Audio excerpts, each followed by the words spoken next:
Conheça o Cotai Project. O Cotai Project pretende desenvolver um ecossistema financeiro global que dará 100% de anonimato, liberdade geográfica e financeira para todos os usuários de criptomoedas do mundo. O ecossistema consiste em uma corretora de criptomoedas, um banco digital internacional e um gateway de pagamento em cripto. Tudo isso dentro da Cotai Wallet. Não perca essa oportunidade e acesse o nosso site. Link na descrição do vídeo.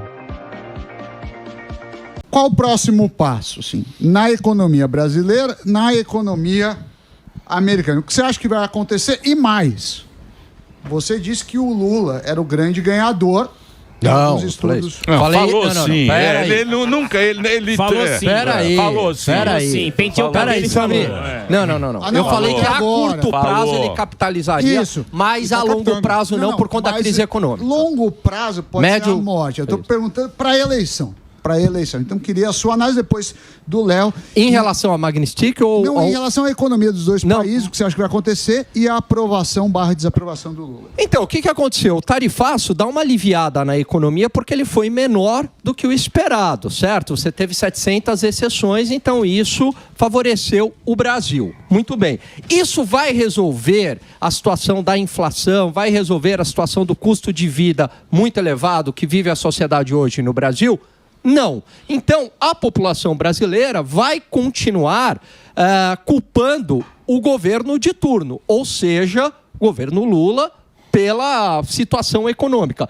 Por mais que tenha aí um crescimento próximo de 2,3%, hoje saiu taxa de desemprego em 5,8%, há uma insatisfação, Sami, com a situação econômica do país. Eu vejo essa insatisfação principalmente porque o custo de vida está muito elevado e isso não vai se resolver até as eleições. E o Lula? A eleição. Eu acredito que ele não seja favorito para a eleição. Ele é um candidato competitivo, sem sombra de dúvida. Ele tem a máquina na mão. Mas não acho que ele seja hoje tem a maior probabilidade de ganhar. Eu acho que ele não é... E aí, Léo? E a gente tá perdendo uma oportunidade absurda agora, até se vocês me permitirem, obviamente, entrar nesse assunto, né? Eu achei curioso que o presidente... E quando eu falo do presidente, eu não quero atacar nem proteger presidente nenhum, nem governo nenhum, tá? Eu, como engenheiro, eu identifico problemas e resolvo. É isso que eu faço, tá? Então, o presidente falou que vai criar agora uma comissão para o estudo das terras raras. Que o Trump está estudando tanto isso aí. Né, que ele está preocupado. O Trump fez uma coisa que todo mundo deveria fazer. Ele pegou os Estados Unidos e ele fez um modelo de negócio dos Estados Unidos como se fosse uma empresa. Analisou como fosse uma empresa. O Sam está cansado de fazer isso, ele conhece também. Quando você faz um modelo de negócio, você tem lá os seus parceiros chaves e você vê na mão de quem você está. Tá? Ninguém está falando dessas terras raras que o Lula quer começar a estudar agora. Pediu para fazer uma comissão, não precisa. Se alguém puder passar o WhatsApp meu para ele, eu explico isso para ele, pelo amor de Deus, tá? Como, por exemplo, os Estados Unidos ele é dependente, absurdamente dependente disso. Terras raras, sem terras raras agora, a América, do jeito que a gente conhece, ela colapsa, ela acaba. Você não tem... É o quê? Nióbio? O que a gente... Eu já falei do nióbio, já, pô. Bolsonaro falava isso. Do nióbio, mas não é nióbio. O que é? Quando você pega a tabela... Primeiro, não são terras e não são raras, tá? Já pra começar. São metais, tá? São 17 metais. Quando você pega na tabela periódica, não tem aquelas duas linhas lá embaixo? Certo. A gente só tira da tabela periódica e coloca lá embaixo pra ela não ficar absurdamente larga. Basicamente isso. Então é aquele grupo lá dos lantanídeos, aquela primeira linha lá embaixo e dois elementos em cima do lantânio. São metais, são 17 metais. Sabe onde tem muito? Ucrânia.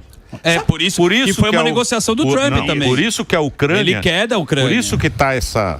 Lembra que o Trump falou que queria comprar a Groenlândia e depois falou até invadir? Groenlândia tem bastante também. A gente tem muito mais. Nós temos muito mais aqui. Olá. Só para vocês terem uma ideia, a área militar. Não existe um avião a jato, civil ou militar, que ele não dependa de terras raras nos Estados Unidos. Não existe nenhum.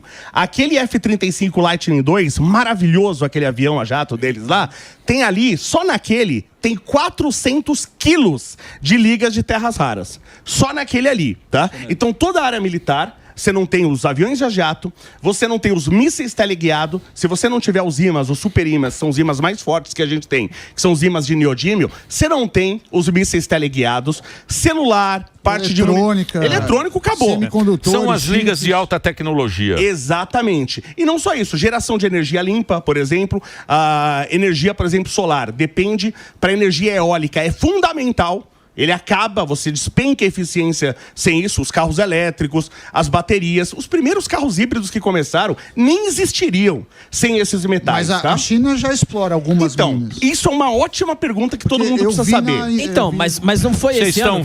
Vocês estão vendo? Que aula, hein? Audiência. Aqui em mim. Professor Léo. Obrigado. Engenheiro, Léo. Professor e engenheiro. Sim, duas coisas. Dando uma aula. E qualquer assunto. Uma salva de palmas. Isso aqui é um encontro de notáveis. Encontro de notáveis. Por isso que a nossa audiência sempre é muito alta. Ô, Léo, a venda dessas terras raras não triplicaram esse ano pra China? Das terras raras, mas é que tá. Uma coisa é o minério, tá? Que a gente tem pra caramba aqui a monazita, por exemplo, que é um minério de onde a gente extrai o neodímio. E o minério já é problemático, que é um minério de terras raras, não é de neodímio. Ele tem várias terras raras. Mas vamos lá só para vocês entenderem como os Estados Unidos está na mão da China. Da extração do minério, a China está fazendo de 60% a 70% dos minérios de terra rara do mundo. Da extração das terras raras, a China sozinho é 90% das terras raras do mundo. Pra gente entender mais ou menos, vou tentar fazer uma analogia aqui. Se tiver chato, longo, qualquer coisa, vocês me interrompam, tá? Tá bom. Imagine um carro, tá? Imagine um carro. A gente precisa de carro. O Brasil, por exemplo, é absurdamente dependente de carro a álcool e gasolina.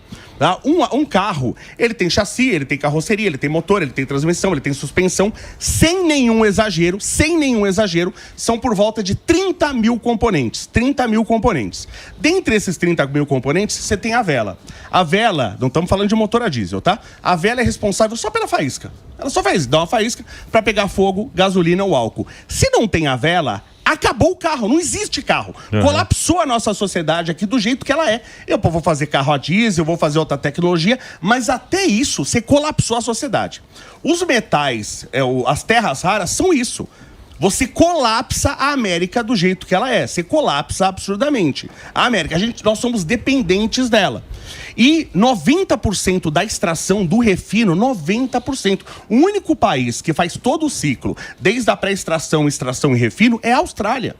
É só a Austrália. Quem está fazendo tudo isso é a China. Por que a gente precisa olhar para isso?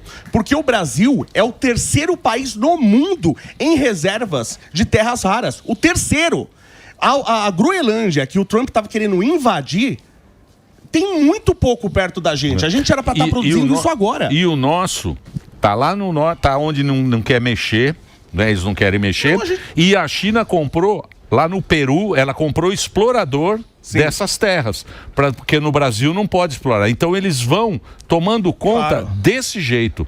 Acho que é no Peru que eles compraram a empresa que explora as terras raras no norte do Brasil, que é onde tem muita riqueza. Mas aí tem lá o nosso querido chorando lá. O Brasil é isso aí. A gente é aquele pobre orgulhoso. Ele é muito rico. Olha, é tudo rico, nós somos muito ricos, mas não explora nada. Não, você é muito rico. Fala, somos um país maravilhoso. É rico como que a diversidade cultural. Terceiro, quarto lindo, as praias mais lindas, mas não explora bosta nenhuma. Patriotismo de recursos naturais. É um pobre orgulhoso. Essa é a pergunta. Pobre orgulhoso. Por que não explora? Vamos lá, ótima pergunta. Primeiro, a gente não precisa mexer na Amazônia, tá? Minas Gerais está cheio de terras raras, Goiás está cheio de terras raras, São Paulo tem, Espírito Santo tem, Bahia tem no Brasil em todo. A gente tem para dar com pau. Se a gente estivesse explorando hoje, por exemplo, essa taxação de 50% do Trump não aconteceria nunca. Porque a gente teria essa... Na mesa que negocia. Nossa, a gente teria uma baita carta de negociação. Porque eles estão na mão da China. Tá, quando eu dava aula de empreendedorismo, a gente fazia plano de negócios de empresas, por exemplo, para brincar, e fazia da Netflix. Aí a gente via esses parceiros chaves. A Netflix, por exemplo, no começo, estava na mão de grandes empresas como a Warner, que alugava o direito para eles, de eles passarem um filme. Se essas empresas parassem de alugar para o Netflix, acabava a Netflix. Por isso que eles começaram a produzir seus próprios filmes. O Alba sabe muito bem disso. Sim. A Uber ela tá na mão, de certa forma, dos motoristas. Claro que por um problema, aí o Sami conhece muito, por uma questão de oferta e demanda, eles não vão ficar sem motorista. Mas mesmo assim, eles identificam isso e desde o começo eles investem no carro autônomo. Os Estados Unidos percebeu tardiamente que eles estão na mão da China. E a gente pode ser a alternativa, porque nós somos o terceiro país do mundo. Agora, qual que é a dificuldade? A dificuldade para a gente começar hoje. Primeiro que o presidente não sabe nem o que são terras raras, ele vai fazer uma comissão. Imagina a turma que vai fazer a comissão. Nanomísseis, vai estar mais... Só ver o que vão Você falou entender. uma coisa maravilhosa. Imagina a turma, tá? A gente tem uma fundição lá em Joinville, uma grande fundição em Joinville, em Santa Catarina, que é a fundição Tupi. Tinha um alemão lá que felizmente morreu, um gênio, tem um livro maravilhoso, Propriedades Mecânicas dos Ferros Fundidos. Essa fundição tem uma das maiores tecnologias do mundo de ferro fundido vermicular. Tá? É uma empresa privada, só que quase 30% das ações é o BNDES que tem. Sabe quem que o BNDES colocou no conselho da empresa? A irmã da Marielle. Sim. Extremamente competente. Claro. A irmã É a Dou pra carreta. isso. Nada contra É a a irmã carreta. da Marielle, mas ela não sabe a diferença entre ferro fundido e aço. Sim. Se contratasse o Sami, precisavam do Sami. Aham. Porque é um cara economista. Se contratassem eu, é a minha área. Entendi. Agora, o que é Aniele Franco? Agora imagina... Companheiro. Companheiro. Vocês têm perguntas? Perguntas? Tenho. Pergunta pro Chiquinho. O Chiquinho Vai. tá calado Chiquinho. hoje. Ô, Chiquinho, ele não quer ser almoçado hoje. Ele tá triste. Ô, Chiquinho, Tá triste o Chiquinho. eu Você falei... tá triste, né? Eu falei hoje sobre essa parte aí da jornalismo ou torcida, porque você acompanhou aqui que no consórcio todo mundo tava tirando sarro. O Eduardo Bolsonaro, Paulo Figueiredo, papapá. A gente tem no nosso consórcio um jornalismo ou uma torcida? Pergunta boa. Veja hoje no Globo Repórter. Eu Boa noite. entendo que tem o jornalismo travestido de torcida, né? Tem os dois ali, na minha opinião, né? O problema para mim do Brasil, no momento atual que nós estamos vivendo, é exatamente que está tudo partidarizado e polarizado, né? Não tem caminho para uma pessoa que quer colocar um posicionamento independente sem tomar partido. É muito difícil você racionalizar uma situação de modo objetivo, porque ou você é isentão, ou você não quer se posicionar, ou você está errado simplesmente porque você não toma partido, né? Tá errado. Então há uma Tá há uma errado, certa, sim, há uma senhor. certa- Tá errado. há uma certa- Porque tem o certo e o errado. E você tem que estar sempre Tem do vários lado caminhos. certo. Não Tem tem vários vários caminhos, não. Só Emílio. tem o certo e o errado. Tem vários Não caminhos. vem com essa conversa, Tem não. vários caminhos. Essa vários conversa, caminhos, essa conversa é uma conversa boa para parecer oportunista. As possibilidades Aí do sempre mundo- aparece um oportunista. As possibilidades do tá mundo, bom. o Giro Léo pode concordar comigo aqui. É. 33, São múltiplas. em São 33, múltiplas. em Por que só sim ou não? Em 33 apareceu a terceira via lá em 33. falou que tinha um monte de possibilidade também. Não vem não. Tem o certo e o errado. Tem E o a gente certo, sabe. Tem o mas certo tem e o vários errado. certos, tem vários Não, errados. A gente sabe. O povo sabe o que é o certo. Se deixar o povo decidir, o povo sempre sabe o que é o certo. A população sabe o que é certo e sabe o que é errado. Não, sabe o que é melhor e o que é pior. Todo mundo sabe o que está certo. Todo mundo sabe o que é errado e o que é certo. Chiquinho. Mas, tem vários pontos que podem ser certos, vários pontos que Não, podem ser não. errados. Não tem, não. Tem o certo e o errado. você querer relativizar e querer reduzir tudo no sim ou no não, no certo e no errado. Tem várias possibilidades, várias Não, multiplicidades. tem um negócio que né? chama-se senso comum. Você é a favor da liberdade, não é? Claro, se for da liberdade, Pronto. claro. sempre Então fui. aí não fica uma coisa subjetiva. Agora, o ponto que eu acho interessante é o seguinte: o pessoal fala, por exemplo, que o Brasil vive em censura hoje em dia. Eu lembro, por exemplo, de cabeça aqui, teve uma matéria que queriam fazer uma entrevista com o Lula preso, foi censurada.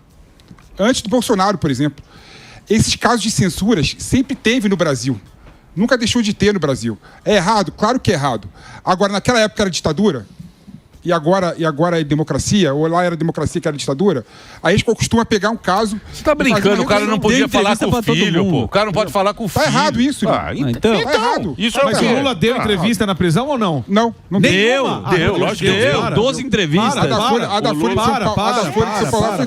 para de Tá mentir. brincando. Para de Deu. mentir. Deu entrevista pro Reinaldo Azevedo, deu entrevista pra uma porrada de gente. Depois, muito depois. Depois das eleições. Então, e aí, depois? depois? Depois. Ué, mas ele deu entrevista na prisão ou não deu? Não, a entrevista, Ele deu ou não deu? Isso aí não, escuta você uma falou coisa. ditadura. Ele foi ditadura. censurado. Ele foi se censurado. você pega qualquer fala do Bolsonaro e põe, os caras te ferram. Você ferra Ele Jovem não. Pan, se pegar O qualquer coisa que jornalismo ele foi falar. censurado. Ah, tem a dó. O jornalismo foi censurado naquele momento.